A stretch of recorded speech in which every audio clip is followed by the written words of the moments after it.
स्वागत है आप सभी का। आपके साथ मैं हूं स्वप्निल। डेंगू के बढ़ते प्रकोप के बीच व्यवस्थाएं नाकाफी साबित हो रही हैं। मरीजों का बढ़ता आंकड़ा चिकित्सा विभाग को झंझोड़ रहा है।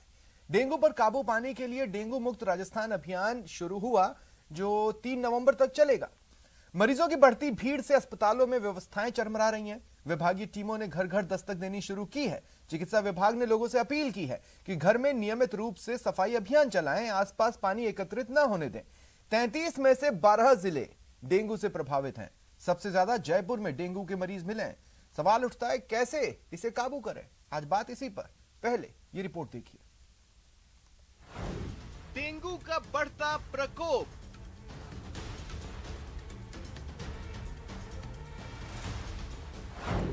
अस्पतालों में लगी मरीजों की भीड़।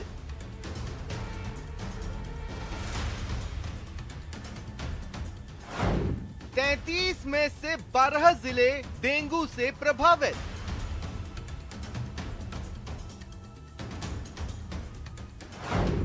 राजधानी जयपुर में सबसे ज्यादा मरीज।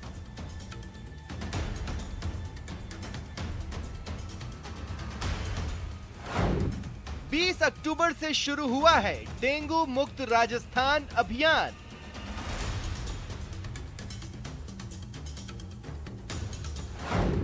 फॉगिंग के दावों पर खड़े हो रहे हैं सवाल।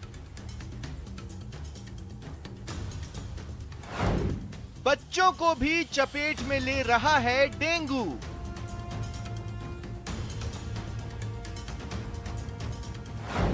अस्पतालों में तैयारियां साबित हो रही है हवा हवाई।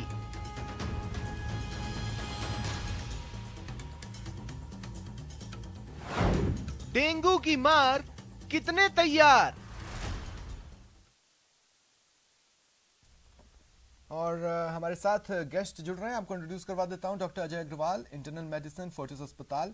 अवधेश आखोदिया जी, वरिष्ठ पत्रकार। और सौरभ गृहस्थी, हमारे सहयोगी। आप सभी का स्वागत है न्यूज 18 राजस्थान पर। शुरुआत अवधेश जी आपसे करना चाहता हूं। अवधेश जी, मैं सिर्फ ये कह रहा हूं कि चलिए माना पिछले साल कोरोना के लिए न प्रदेश तैयार था, न देश तैयार थी, न प्रदेश की सरकार तैयार थी, न देश की सरकार तैयार थी, लेकिन डेंगू तो मौसमी बीमारी है। देखिए, आपने बहुत वाजिब सवाल उठाया है। कोरोना की जब दूसरी लहर सामने आई थी तो हमने देखा था कि हमारे पास जो संसाधन हैं उससे लड़ने के लिए काफ़ी नहीं थे। ये बिल्कुल समझ में आता है। लेकिन जो चीज़ें हर साल होती हैं, हर मौसम में जो डेंगू की बीमारी आती है, हर साल इस मौसम में डेंगू की बीमारी आती है, उससे लड़ने के लिए भी हम तैयार नहीं हैं। आज प्रदेश के ज़्यादातर ज़िलों के जो अस्पताल हैं वो ओवर क्राउडेड हैं। वहाँ पर डेंगू के मरीजों की भरमार है पूरी तरह से। कई लोग ऐसे हैं जो एडमिट नहीं हो पा रहे हैं। अब इसके दोनों लेवल पर तैयारी में कमी साफ तौर पर दिखाई दे रही है। विभाग को ये पता है कि डेंगू की बीमारी इस समय आती है, उसकी रोकथाम के लिए जो फॉगिंग होती है वो बिल्कुल साफ तौर पर दिखाई दे रहा है कि उसके नाम पर खानापूर्ति की गई। दूसरा, जो डेंगू जिनको हो जाता है, जो लोग हॉस्पिटल में दिखाने आते हैं, एडमिट होते हैं, उनका किस तरह से प्रबंधन होना है, इस स्तर पर भी तैयारी दिखाई साफ तौर पर नहीं दे रही है। सरकार ने जो अभियान शुरू किया है 20 अक्टूबर से, मेरे हिसाब से वो उसमें काफ़ी, उसको शुरू करने में ही काफ़ी देरी हो गई है। काफ़ी पहले शुरू हो जाना चाहिए था, क्योंकि कम से कम 4 हफ्ते से डेंगू के मरीज अस्पतालों में आ रहे हैं और बड़ी संख्या में आ रहे हैं। सवाल रहने वाला था, मैं बोलने वाला था, जैसे नहीं फिल्मों में या आम जिंदगी में भी जुर्म के बाद पुलिस पहुंचती है या सांप निकलने के बाद लाठी पीटा जाना जो कहावत है, क्या उस तर्ज पर ऐसा नहीं लगता कि ये अभियान थोड़ा देर हो गया? लेकिन आपने उसका जवाब पहले ही दे दिया। तो मेरा तीसरा सवाल आप ले लें। मैं सिर्फ ये कहना चाह रहा हूं कि जब ये कहा जा रहा था कि अगर तीसरी लहर आती है तो हम पूरी तरह से तैयार हैं, उसका मतलब ये था कि एक्स्ट्रा बेड होंगे, एक्स्ट्रा हैंड्स होंगे, एक्स्ट्रा मोबिलिटी होगी, सिस्टम और ज्यादा स्मूथ होगा। लेकिन उनमें से कोई भी हिस्सा इसके लिए एक्टिव हो पाया हो, ऐसा लगा क्या? स्वप्निल जी, देखिए, ऐसा बिल्कुल भी नहीं लगा। और ये तब नहीं लगा, बिल्कुल आपने ठीक बात कही कि तीसरी लहर की आशंका व्यक्त की जा रही थी और ये दावा किया जा रहा था सरकार की तरफ से कि जिस तरह की अफरा तफरी दूसरी लहर में देखने को मिली थी, तीसरी लहर में ऐसा देखने को नहीं मिलेगा। सरकार की तरफ से तैयारियां एकदम पुख्ता हैं। तो जब कोरोना से लड़ने के लिए तैयारियां पुख्ता हैं, तो आपने तो केवल जो रिसोर्सेज बढ़ाने थे वही तो बढ़ाए हैं ना। तो उनका उपयोग डेंगू के मरीजों के लिए होता हुआ दिखना चाहिए था। दुर्भाग्य से ऐसा होता हुआ नहीं दिखा है। और लोगों की बहुत भीड़ है अस्पतालों में। सारे अस्पताल ज्यादातर जिलों के ओवर क्राउडेड हैं और लोगों को जो इलाज समय पर मिलना चाहिए था वो नहीं मिल पा रहा है। और ये स्थिति तब है जब सरकार ने दावा किया था कि तीसरी लहर से हम लड़ने के लिए पूरी तरह से तैयार हैं। जो दूसरी लहर में अफरा तफरी थी वो इस बार नहीं होगी। ठीक है अवधेश जी। डॉक्टर अजय अग्रवाल, क्या चीज रही सेटबैक के तौर पर मेडिकल फैसिलिटीज में जो डेंगू को काउंटर करने में हम शुरुआती स्टेजेस में थोड़े असफल से दिखे, या हम उतनी क्षमता के साथ लड़ते नहीं दिखे जितनी असल में क्षमता होनी चाहिए, कम से कम दावों के अनुसार?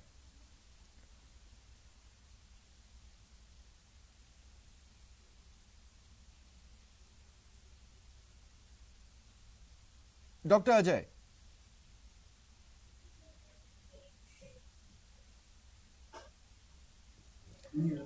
लगता है मेरी आवाज उन तक नहीं पहुंच रही है। सौरभ, मैं तब तक आपके पास आ रहा हूं। देखिए, प्रदेश भर से अस्पतालों की तस्वीरें आ रही है, खासकर वो 12 जिले जहां डेंगू का प्रभाव है, और सबसे ज्यादा प्रभाव तो जयपुर में ही हमें देखने को मिल रहा है। मैं चाहता हूं कि आप वहां पर स्थितियां बताएं कि अगर सब कुछ सही चल रहा है तो फिर हमें अजीब सी तस्वीरें नहीं मिलेंगी।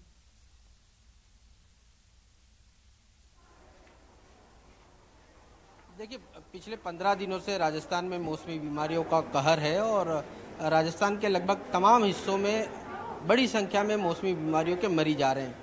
पहले तो स्वास्थ्य विभाग इसको लेकर सचेत नहीं रहा और उसके कारण से मामले जो हैं वो तेज़ी से बढ़े। और पिछले 15 दिनों की बात करें तो बेतहाशा वृद्धि जो है वो इन मौसमी बीमारियों के मामले में हुई है।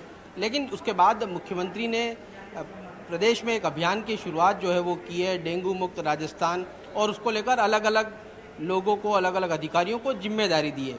लेकिन इस जिम्मेदारी का कितना पालन हो रहा है, इसकी एक तस्वीर आपको स्वप्निल दिखाते हैं। मैं यहाँ पर हूँ, एसएमएस अस्पताल की धन्वंतरी ओपीडी है, ये मेडिकल ओपीडी है। इस मेडिकल ओपीडी में ही मौसमी बीमारियों के मरीज पहुँचते हैं।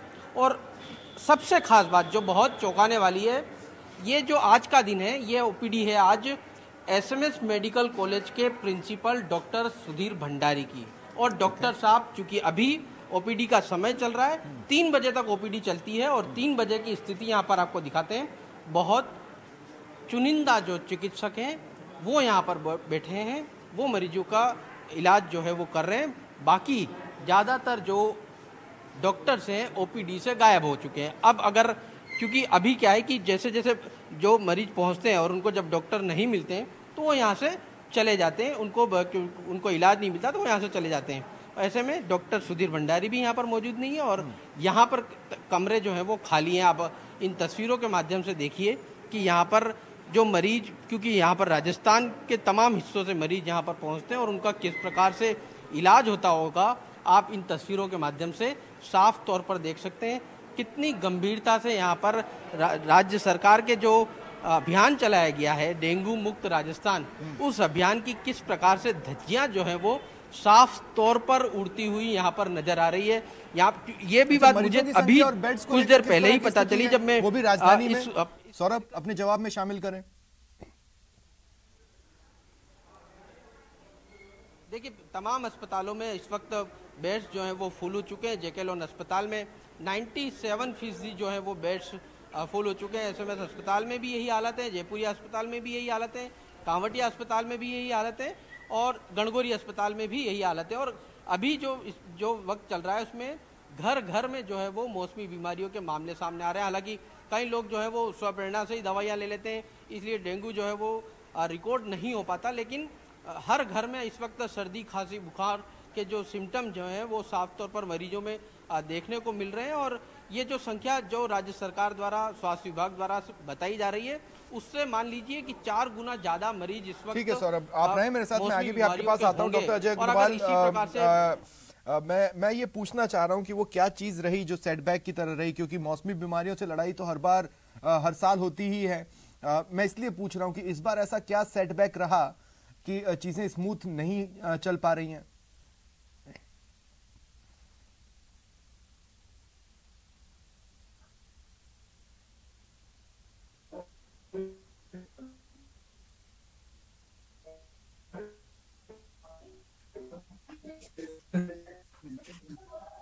डॉक्टर अजय सुन पा रहे हैं आप मुझे?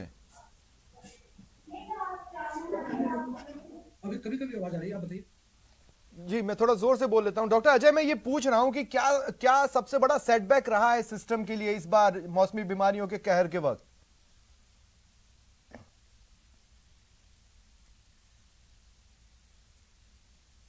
हेलो जी अजय जी, सुन पा रहे हैं मुझे?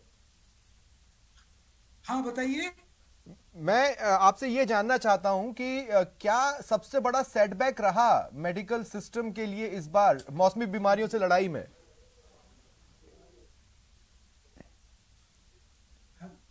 कौन सी बीमारी? मैं असल में फिर रिस्पॉन्स दे दिया पर क्या हो रहा है, मुझे कुछ नहीं समझ आ रहा। सर, आपसे मेरी टीम दोबारा कनेक्ट करने की कोशिश करेगी। शायद कोई तकनीकी खामी है जिसकी वजह से आप और मैं बात नहीं कर पा रहे हैं, हमारे दर्शकों तक आपकी बात नहीं पहुंच पा रही है। अवधेश जी, एक बार फिर मैं आपके पास आ रहा हूं। देखिए, केंद्र की दो ऐसी बातें हैं जो साल भर चलनी चाहिए। केंद्र, मतलब मेरा कहने का मतलब है केंद्र सरकार की ओर से। जैसे एक तो वो जो सफाई अभियान चालू हुआ था, जिसमें फोटो खिंचवाने के लिए बड़े बड़े नेता भी सड़कों पर उतरकर झाड़ू लगाते दिखते हैं। अब देखिए, गंदगी सबसे बड़ी समस्या है, पानी का जमाव, ये सारी चीजें जिसे उस धड़े को टैकल करना चाहिए था। और दूसरी बात, 1 या 2 साल पहले ये डेंगू मुक्त भारत का एक नारा दिया गया कि अब सिस्टम को उस तरह से बनाया जाएगा। अगर वो फंक्शनल होता या एक्टिव हुआ होता तो वो भी हमें दिखता। स्वप्निल जी, देखिए, मुझे कभी कभी ऐसा लगता है कि जो पूरी की पूरी पॉलिटिकल क्लास है, जिसके पास हमारे पूरे देश के जो अलग अलग सिस्टम बने हुए हैं, अलग अलग डिपार्टमेंट बने हुए हैं, जिसकी कमान इन पॉलिटिकल क्लास के पास है, वो एक हर चीज को, हर समस्या को एक इवेंट की तरह लेती है। उसकी तैयारी बहुत जोर शोर से शुरू होती है, उसके खिलाफ लड़ाई बहुत जोर शोर से शुरू होती है, लेकिन वो एक इवेंट जब खत्म हो जाता है उसके बाद उसका जो फॉलोबैक होना चाहिए वो प्रॉपर ढंग से नहीं होता है। डेंगू बहुत एक खतरनाक बीमारी है, ये जानलेवा साबित होती है, कई लोगों की इससे मौत हर साल होती है। और सरकार ने जब ये बीमारी आई थी, जब ये इतनी खतरनाक रूप इसने धारण कर लिया था, तो सरकार ने इससे लड़ने के लिए बड़े बड़े दावे किए थे। लेकिन जैसे जैसे समय गुजरता गया, मेरे हिसाब से जो बेसिक तैयारियां होनी चाहिए इससे लड़ने के लिए, वो भी सरकारें नहीं कर पा रही हैं। अभी सौरभ ने जो सूरत हाल दिखाया वो प्रदेश के सबसे बड़े अस्पताल का है। तो आप समझ सकते हैं वहां जब इतनी खराब स्थिति है, तो जो जिला अस्पताल हैं, जो कम्युनिटी हेल्थ सेंटर हैं नीचे गाँव में जाके, कस्बों में जाके, वहां पर किस प्रकार की स्थिति होगी। यदि सरकार प्रॉपर ढंग से मॉनिटरिंग करती तो इतने भयावह हालात नहीं होते। और ये सौरभ ने जो सूरत हाल बताया, तब बताया जब अभियान की शुरुआत हो चुकी है। हाँ। मुख्यमंत्री ने खुद दखल देके यहाँ पर अभियान की शुरुआत की है, उसके बावजूद भी आज थर्ड डे में इतने लूप होल नजर आए।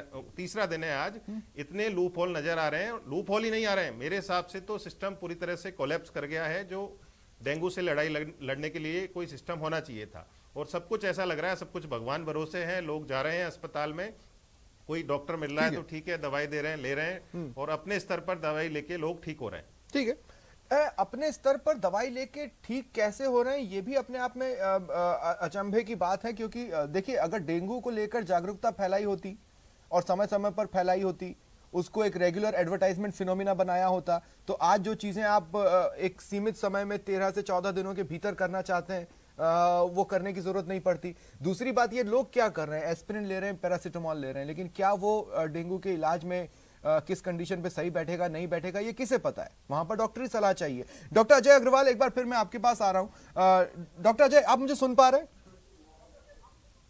हाँ, सुन पा रहा हूं जी। डॉक्टर अजय, मैं ये पूछना चाह रहा था कि एकाएक ऐसा क्यों लगा कि मेडिकल सिस्टम के लिए एक सेटबैक रहा कि मरीज बढ़ रहे हैं?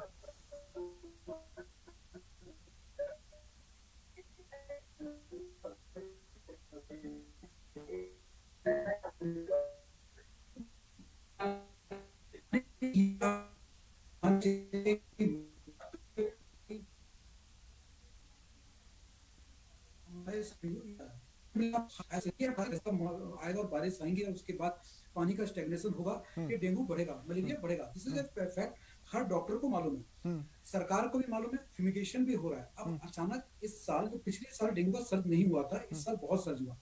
इसका दो मुख्य कारण हुए कि एक तो बारिश अनएक्सपेक्टेड ज्यादा हुई, ठीक है, इस बार शायद किसी ने भी ये एक्सपेक्ट नहीं किया था, मौसम विभाग ने भी नहीं किया था कि इतने बेमौसम इतनी ज्यादा बारिश होगी। तो मौसम की खराब बारिश होने के कारण और इसी समय मच्छरों का चुनाव के कारण ये डेंगू इतनी जोर से आया।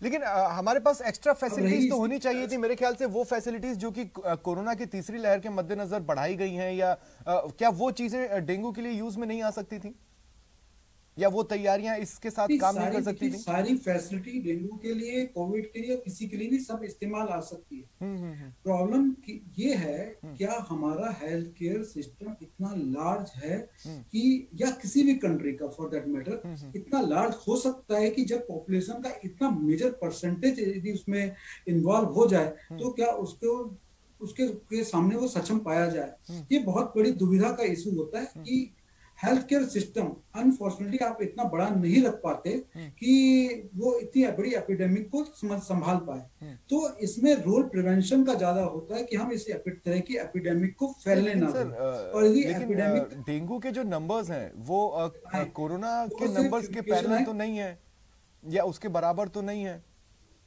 अभी फिलहाल।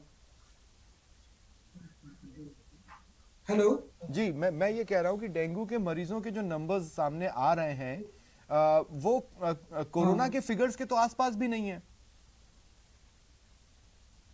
वो कोरोना के फिगर के आसपास नहीं है। हेल्थ केयर सिस्टम में नंबर ऑफ बेड्स उतने नहीं हो पा रहे हैं जितने की जरूरत है। अब प्रॉब्लम तीन तरफा है। एक, जो ये डेंगू का सिम्टम इस बार जो आ रहे हैं, इनिशियली पहले 3 दिन बहुत तेज फीवर आ रहा है, इसमें मरीज विचलित हो जा रहा है। 105, 106 यदि बुखार आ जा रहा है तो उसको लगता है कि मुझे हॉस्पिटल में दाखिल हो जाना चाहिए, जबकि किसी भी सिस्टम में इतनी बेड्स अवेलेबल नहीं हो पा रही है। इस कारण से अफरा तफरी है। दूसरा, एक लोगों में जागरूकता नहीं है कि इसको कैसे डील किया जाए। पहला, हर व्यक्ति को हॉस्पिटलाइजेशन की जरूरत नहीं होती।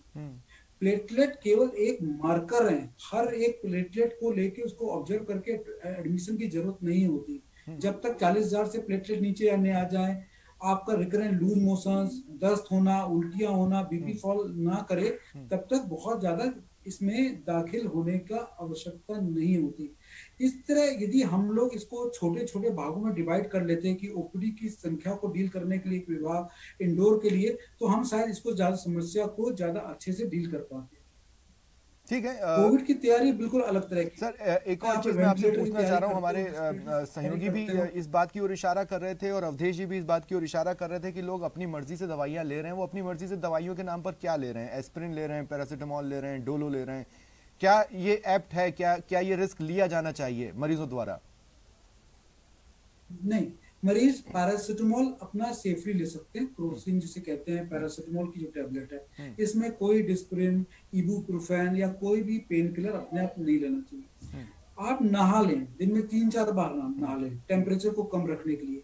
पानी का इंटेक ज्यादा रहे, चाहे आप ORS किसी भी फॉर्म का ले लें, नारियल पानी ले लें, आप चीनी ग्लूकोज का घोल बना के रख लें, वो पीते रहें। आपको डिहाइड्रेशन नहीं होना चाहिए। यदि लगातार दस्त होते हैं, उल्टियां होती हैं, सांस में दिक्कत होती है, चक्कर आता है, बेहोशी सा लगता है, आप अस्पताल जरूर जाएं। बट अपने आप को हाइड्रेट रखना बहुत बहुत जरूरी है। तो और इसमें जो अननेसेसरी जो दवाइयां हैं जो मार्केट में आ जाती हैं डेंगू के नाम पर, उनका कोई रोल नहीं होता, क्योंकि डेंगू एक वायरल बीमारी है। इसकी कोई दवाई नहीं होती, ये अपने आप ठीक होता है।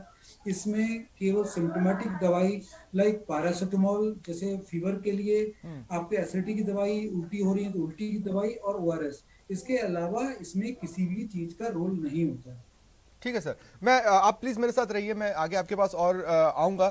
लेकिन एक और बात है जो स्पेसिफिकली सौरभ मैं आपके पास आ रहा हूं जानने के लिए कि देखिए, सबसे बड़ा मकसद तो ये बताया गया कि लोगों को जागरूक करना है। अब मुझे आप ये बताइए, आप अस्पताल में, आप जब अस्पताल के लिए निकले होंगे, हो सकता है रास्ते में रेडियो सुन रहे हो, क्या किसी तरह का ऐड आपने सुना? सुबह अखबार में किसी तरह का ऐड आपने देखा जो लोगों को जागरूक कर रहा है? क्या इस ओपीडी में किसी तरह के पोस्टर्स लगे जो ये बता रहे हैं कि अभियान चल रहा है और इन चीजों को समझो और जानो? कुछ भी जागरूकता फैलाने वाला आपको दिख रहा है?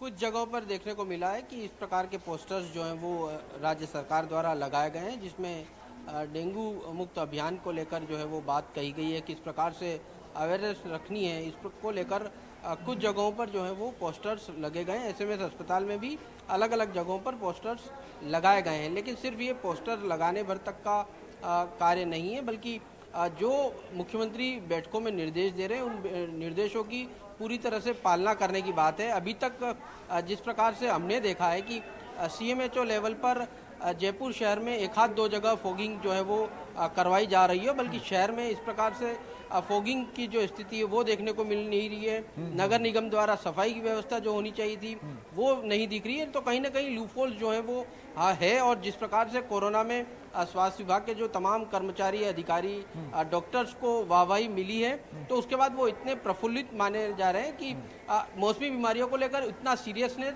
अभी तक नजर नहीं आ रहा है। और ऐसे में अस्पताल की मैंने इसका रीजन भी जानना जरूरी है। डॉक्टर अजय, मैं आपसे पूछना चाह रहा हूँ कि देखिए मेडिकल जो पर्सन्स हैं जिन्हें धरती का भगवान कहा जाता है, खासकर मीडिया की लैंग्वेज में बार बार, अभी फिलहाल तमाम सिस्टम उनके भरोसे ही चल रहा है। वो जितनी संख्या में अवेलेबल हैं वही जनता को देख सकते हैं या बचा सकते हैं।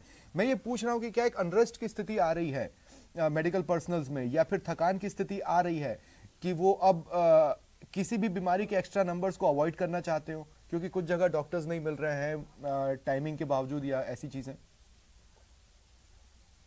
नहीं, मुझे नहीं लगता कि ऐसा कोई मेडिकल फैटीग आ रही है किसी भी शहर में। डॉक्टर्स हर जगह प्रिपेयर्ड है, हर जगह काम कर रहे हैं, और रादर थर्ड वेव के लिए भी ज़्यादा प्रिपेयर्ड थे।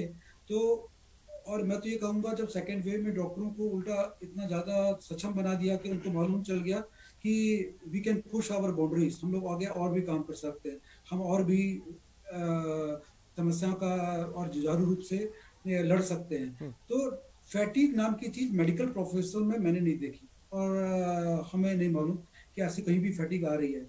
ओनली प्रॉब्लम ये होती है कि जब सुविधाएं नहीं मिलती हैं तो वो एक फ्रस्ट्रेशन अलग होता है कि जैसे कहीं किसी विभाग में, किसी शहर में यदि डॉक्टर को बेड नहीं मिले, मरीज ज्यादा हो रहे हैं, उसको अपने मरीज का देखभाल करनी है, तब एक फ्रस्ट्रेशन लेवल अलग चीज। तो विश्वास मानिए, आप लोगों की जो सर्विसेज हैं उसकी महत्ता इस देश ने पिछले 2 साल में सबसे ज्यादा समझी है, और आप लोगों की जो सर्विसेज हैं उसके लिए पूरा देश आपको जितना भी थैंक यू कहे वो कम ही होगा। अवधेश जी, मैं आपके पास आ रहा हूँ। अवधेश जी, मैं देखिए 2-3 बातें कहना चाह रहा हूँ। ये जनता क्लिनिक वगैरह ये सब जो वादों में था वो दावों में कब दिखाई देगा मुझे नहीं पता। दूसरी बात मैं ये कह रहा हूँ कि मैंने कई बार देखा है कि मेडिकल कम्युनिटी के सजेशंस या मेडिकल कम्युनिटी के साथ कोऑर्डिनेट करने के नाम पर सरकारों को न जाने क्यों आलस आता है। और तीसरी जो सबसे अहम बात है वो ये कि क्या अब आप तीसरी लहर की तैयारियां पूरी है, इस पर भरोसा कर पा रहे हैं? स्वप्निल जी, देखिए कोई भी सिर्फ मेडिकल फील्ड की नहीं, किसी भी फील्ड की कोई प्रॉब्लम होती है उसका सॉल्यूशन तब निकलता है जब आप उसे एक्सेप्ट करते हैं। पहले तो ये कोई प्रॉब्लम है, फिर उसके बाद उस फील्ड के जो एक्सपर्ट्स हैं उनकी आप ओपिनियन लेते हैं, उससे एक पॉलिसी बनाते हैं और उसको इम्प्लीमेंट करते हैं। डेंगू के बारे में या जितनी भी मौसमी बीमारियां हैं उसके बारे में हमारे पास ऑलरेडी पूरी की पूरी पॉलिसी बनी हुई है, पूरी प्लानिंग है, सिर्फ उसको सिंपल एग्जीक्यूट करना था, वो हम नहीं कर पाए। यहाँ पर देखिए, जैसा डॉक्टर साहब ने बताया अभी कि एक तो ज्यादा बरसात हुई, दूसरी बेमौसम बरसात हुई, तो ये एक दिन में नहीं हुई।